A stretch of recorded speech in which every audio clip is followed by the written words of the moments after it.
आजादी के जश्न के मौके पर देश के मुख्य न्यायाधीश जस्टिस एनवी रमन्ना ने आज संसद की कार्रवाई पर कड़ी शब्दों में निंदा की। उन्होंने कहा कि संसद में कार्रवाई के दौरान उचित बहस या चर्चा नहीं होती है। जस्टिस एनवी रमन्ना ने पहले के समय से इसकी तुलना करते हुए कहा कि पहले के समय में संसद वकीलों से भरा हुआ रहता था, मगर अब मौजूदा स्थिति अलग है। पहले संसद के दोनों सदनों में बहस पॉजिटिव और समझदारी भरी हुआ करती थी। हर कानून पर विशेष चर्चा होती थी, मगर अब संसद के बनाए कानूनों में खुलापन नहीं रहा। साथ ही संसद के कानूनों में भी अब स्पष्टता नहीं रही। आज के समय में कई कानून ऐसे पास हो जाते हैं जिनका हम उद्देश्य भी नहीं जानते हैं कि आखिर ये कानून किस उद्देश्य से बनाए गए हैं। ये जनता के लिए नुकसानदायक है। ऐसा इसलिए है क्योंकि वकील और बुद्धिजीवी सदनों में नहीं है।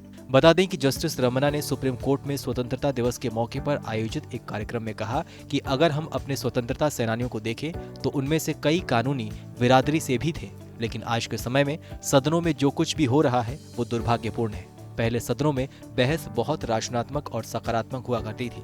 मैंने फाइनेंशियल बिलों पर बहस देखी है। बहुत रचनात्मक पॉइंट्स बनाए जाते थे, कानूनों पर चर्चा की जाती थी और विचार विमर्श होता था। लेकिन आज के समय में ऐसा कुछ भी नहीं होता है। रमन्ना ने कहा कि वकीलों से मैं कहना चाहूंगा कि अपने आप को कानूनी सेवा तक सीमित ना रखें, सार्वजनिक सेवा भी करें, इस देश को भी अपना ज्ञान और बुद्धि दें। देश के 75वें स्वतंत्रता दिवस को लेकर मुख्य न्यायाधीश रमन्ना ने कहा कि ये नीतियों और उपलब्धियों की समीक्षा करने का समय है। 75 साल देश के इतिहास में कोई छोटी अवधि नहीं है। जब वो स्कूल जाते थे तब हमें गुड़ का टुकड़ा और एक छोटा झंडा दिया जाता था। आज भले ही हमें इतना सब कुछ मिल जाए, लेकिन हम खुश नहीं हैं। हमारा संतृप्ति स्तर नीचे पहुंच गया है। बहरहाल, हमारी इस खबर को लेकर आपकी क्या राय है, हमें कमेंट सेक्शन में लिख के जरूर बताइए। बाकी देश और दुनिया की अन्य बड़ी खबरों के लिए सब्सक्राइब करें TV9 भारतवर्ष।